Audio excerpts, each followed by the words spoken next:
गपशप का ये दूसरा पार्ट है। नमस्कार, मैं हरिशंकर व्यास। दिसंबर 2022 के दूसरे सप्ताह की गपशप के इस पार्ट का मसला है कि विपक्ष के लिए आगे क्या। दिसंबर 2022 में जो चुनावी नतीजे आए हैं तो उससे 2024 की लोकसभा की चुनावी लड़ाई कैसी होगी, विपक्ष के लिए क्या मुमकिन है। क्या प्रधानमंत्री नरेंद्र मोदी की चुनावी मशीनरी के आगे विपक्ष मजबूती से लड़ सकेगा, उसे क्या करना होगा।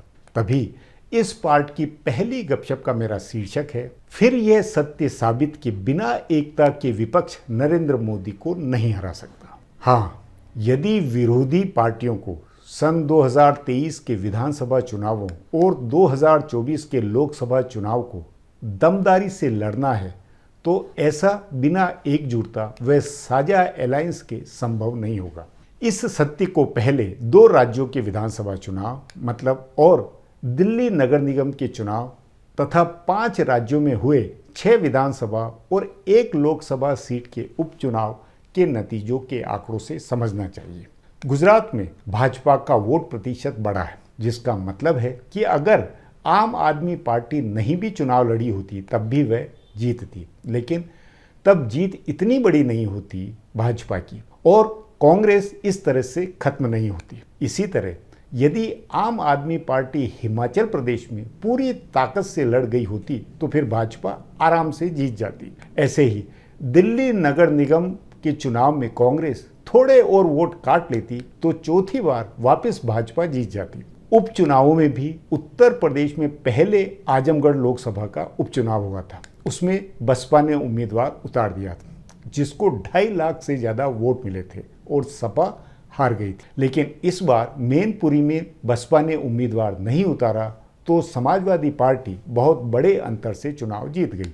बिहार में पिछले महीने गोपालगंज विधानसभा सीट पर MIM ने 12,000 और बसपा ने 8800 वोट लिए तो राजद के उम्मीदवार भाजपा से 2,000 से कम वोटों से हार गए। इस बार भी बिहार की कुड़नी सीट पर MIM ने 3200 तथा एक निर्दलीय ने कोई 3700 वोट काट लिए तो महागठबंधन में जदयू का उम्मीदवार भाजपा से 3600 वोटों से हारा। यह सब समझ में आने वाली आसान गणित है और इसे दूसरे राज्यों में भी देखा जा सकता है। सचमुच ये गनीमत जो हिमाचल प्रदेश में आम आदमी पार्टी समय रहते चुनाव छोड़कर निकल गई, फिर भी उसे 1% वोट मिला। कांग्रेस वहाँ जीती है लेकिन उसे भाजपा के मुकाबले सिर्फ और सिर्फ 37,000 वोट ज़्यादा मिले। कांग्रेस के 8 उम्मीदवार सिर्फ 1,000 से कम वोट के अंतर से जीते हैं और 7 उम्मीदवार 1 से 2,000 वोट के अंतर से जीते हैं, यानी कुल 15 उम्मीदवार मामूली अंतर से चुनाव जीते। यदि आम आदमी पार्टी थोड़े और वोट काट लेती तो कांग्रेस की ये 15 सीटें कम हो जाती और ये सीटें भाजपा के खाते में चली जाती। कुछ गुजरात में भी ऐसा ही हुआ। ज़्यादातर मुस्लिम और आदिवासी बहुल सीटों पर आम आदमी पार्टी MIM या समाजवादी पार्टी ने कांग्रेस को नुकसान पहुंचाया। ओवैसी की पार्टी MIM ने 13 उम्मीदवार दिए थे जिनमें से 12 मुस्लिम थे, उन्हें हर जगह वोट मिले। केजरीवाल के 3 मुस्लिम उम्मीदवारों को भी वोट मिले।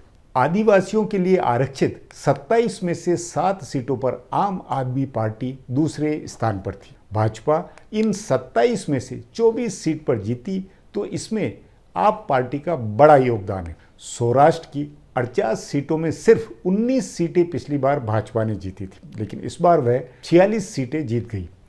इसमें आपका बड़ा हाथ है। यदि मुस्लिम बहुल सीटों की बात करें तो कांग्रेस का गढ़ रहे दरियापुर सीट पर कांग्रेस के गयासुद्दीन शेख 5200 वोट से हारे, जबकि आप और MIM के को इस सीट पर कोई 6,000 वोट मिले। इसी तरह बापू नगर से कांग्रेस के हिम्मत सिंह पटेल 12,000 वोट से चुनाव हार गए, जबकि आप और MIM को 11,000 वोट यहां मिले। मंगरोल सीट पर बाबू भाई वाजा 22,000 वोट से हार गए, जबकि आप और MIM को वहां 45,000 वोट मिले। बहुत सारी सीटों को लेकर भी इसी तरह के आंकड़े हैं। कुल मिलाकर भाजपा 53% वोट लेकर 88% सीटें जीतने में कामयाब रही, जबकि 40% वोट लेकर कांग्रेस और आप सिर्फ 22 सीटें जीत पाई। यदि दोनों पार्टियां तालमेल करके लड़ी होती तब भी भाजपा जीतती, लेकिन सीटों का ऐसा अंतर नहीं होता। भाजपा की जीत का एक नया रिकॉर्ड नहीं बनता। अब दूसरी गपशप है और इसका हेडिंग है, यदि 2024 में विपक्ष को दमदारी से चुनाव लड़ना है तो पहले आपसी विन विन समझौता उन्हें करना होगा।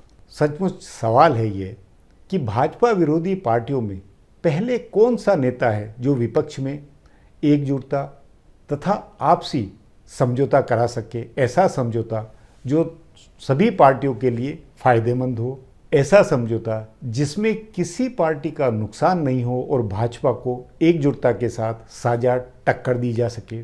उस नाते पार्टियों को यह पहले समझना होगा कि वे जो समस्याएं झेल रही है उनका समाधान यह नहीं है कि वे सीधे भाजपा से भिड़ती रहे, लड़ती रहे।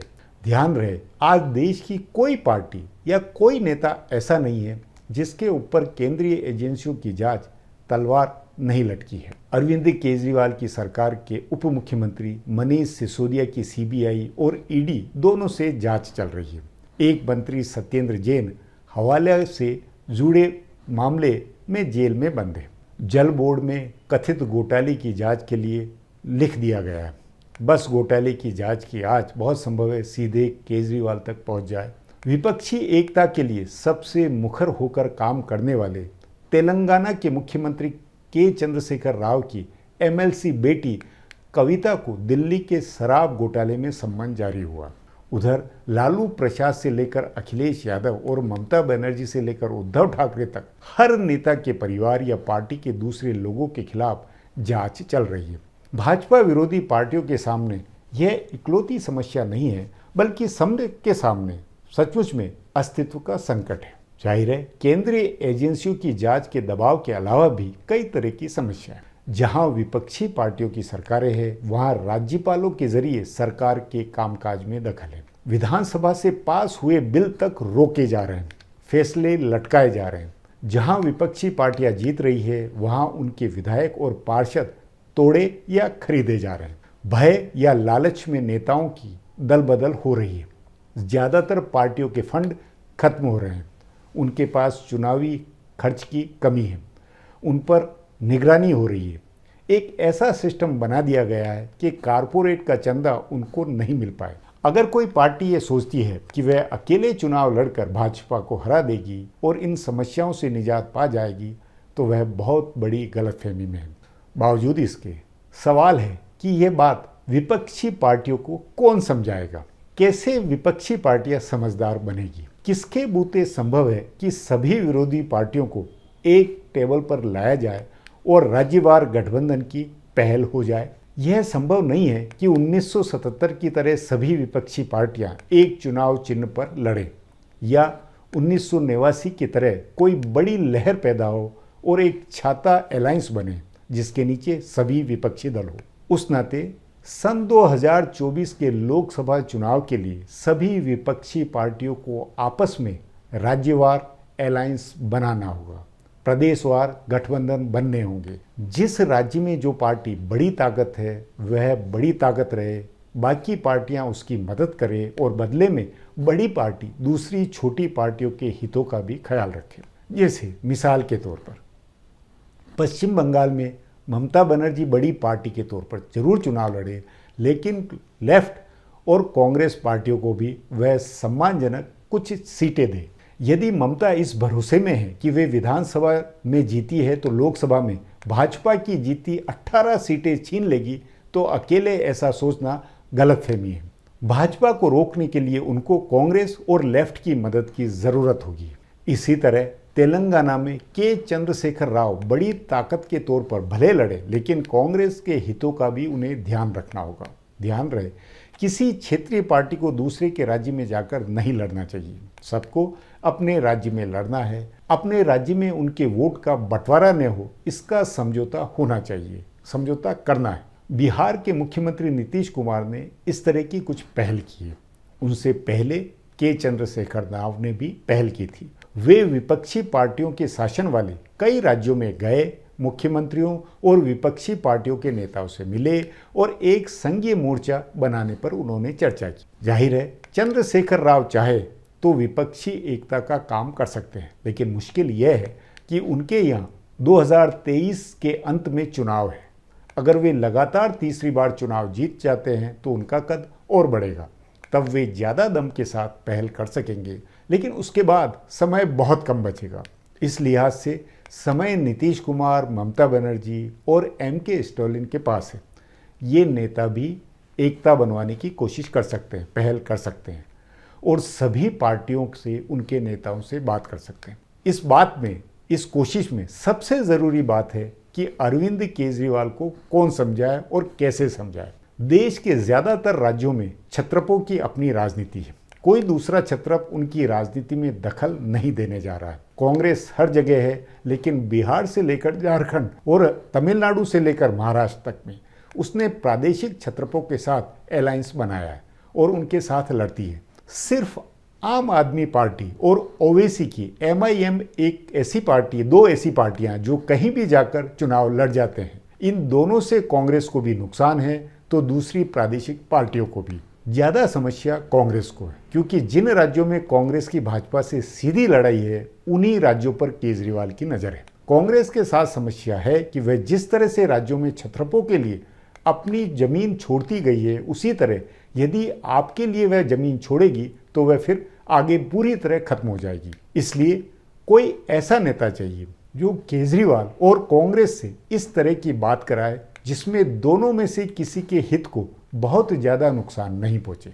अब तीसरी गपशप है और इसका शीर्षक है विपक्षी एकता आर्थिक भी हो। आमतौर पर विपक्षी पार्टियों के बीच राजनीतिक और चुनावी एकजुटता की बात होती है। हर चुनाव से पहले कहा जाता है कि पार्टियां एक दूसरे से सहयोग करें, एक दूसरे के खिलाफ उम्मीदवार नहीं उतारे, वोट काटने की राजनीति नहीं करे, आदि आदि। लेकिन इस राजनीतिक एकजुटता के साथ आज की ज़रूरत आर्थिक एकजुटता भी है। देश की कई पार्टियां जिसमें कांग्रेस भी शामिल है, उनके पास बड़ा आधार है, संगठन है, नेता है, लेकिन पैसा नहीं है, चुनाव खर्च का जुगाड़ नहीं है, संसाधन नहीं है। केंद्र में भाजपा की सरकार बनने के बाद चुनावी चंदे का रास्ता बंद कर दिया गया। पार्टियों को मिलने वाला चंदा लगभग बंद सा है। इलेक्टोरल बॉन्ड के सिस्टम से जो चंदा मिलता है उसका 90% कोई भाजपा के खाते में जाता है। कारपोरेट के ऊपर निगरानी और अंकुश है कि वे विपक्षी पार्टियों को चंदा नहीं दे। जहाँ विपक्षी सरकारें हैं वहाँ भी ठेके पट्टे से कमाई या तो बंद है या कम हो गई है, क्योंकि केंद्रीय एजेंसियां सक्रिय हैं, उनकी नज़र है। लगभग सभी राज्यों में सरकारों के लिए धन का बंदोबस्त करने वाले कारोबारियों पर छापे पड़े या जांच चल रही है। ऐसे समय में ज़रूरी है कि जिन पार्टियों के पास संसाधन है वे दूसरी विपक्षी पार्टियों की मदद करें। सिर्फ राजनीतिक मदद या विपक्ष की पार्टियों में आपसी तालमेल से काम नहीं चलेगा, वह पर्याप्त नहीं है। भाजपा का मुकाबला करने के लिए विपक्षी की सभी पार्टियों को बेहिसाब संसाधन की ज़रूरत पड़ेगी। सवाल है, क्या किसी विरोधी पार्टी का दिल इतना बड़ा है कि वह दूसरी पार्टियों के लिए अपना खजाना खोले? ध्यान रहे, बिहार में नई पार्टी बनाने से पहले प्रशांत किशोर पद यात्रा कर रहे हैं और नई राजनीति की ज़मीन तलाश रहे हैं। उन्होंने कई बार कहा है कि देश के कई राज्यों में उन्होंने नेताओं और पार्टियों की मदद की है, तो अब वे लोग उनकी मदद कर रहे हैं। सो क्या प्रशांत किशोर की मदद करने वाली पार्टियां वैसे ही मदद दूसरी विपक्षी पार्टियों की कर सकती है? इसलिए मोटा मोटी यदि कोई बहुत बड़ा नेता इस बात की सामूहिक समझ से पहल करता है कि विपक्षी पार्टियों में एकजुटता बने और सबके लिए विन विन सिचुएशन बने, तो साथ में उसे संसाधनों का एक साझा कोष भी बनवाना चाहिए। भाजपा मीडिया के ऊपर और सोशल मीडिया में बेहिसाब बेइंतहा खर्च कर रही है। वह चुनाव प्रचार में पानी की तरह पैसा बहा रही है। विपक्षी पार्टियां उस तरह से तो कुछ भी नहीं कर सकती है, लेकिन इसके बावजूद एक साझा फंड बनाकर साझा प्रचार करके ज़रूरत भर का इंतज़ाम ज़रूर करें, ताकि सारी पार्टियां या लोकसभा का चुनाव कायदे से लड़ा जाए, उनका प्रचार ठीक से हो, चुनाव का प्रबंधन भी ठीक से हो। तेलंगाना, तमिलनाडु, महाराष्ट्र आदि राज्यों की भाजपा विरोधी पार्टियां ज़्यादा समर्थ है, सक्षम है, वे दूसरी पार्टियों की मदद कर सकती है। यदि तालमेल होता है तो झारखंड में JMM कांग्रेस व राजद को लड़वा सकती है, तो पश्चिम बंगाल में ममता बनर्जी चाहे तो कांग्रेस और लेफ्ट के लिए भी बंदोबस्त कर सकती है। राजनीति के साथ साथ संसाधनों का ये इंतज़ाम बहुत ज़रूरी है और निश्चित ही विरोधियों को, विपक्षी नेताओं को इस पर ध्यान देना होगा। गपशप का दिसंबर के दूसरे सप्ताह का ये एपिसोड मैं अब यहीं समाप्त करता हूँ। बहुत बहुत धन्यवाद।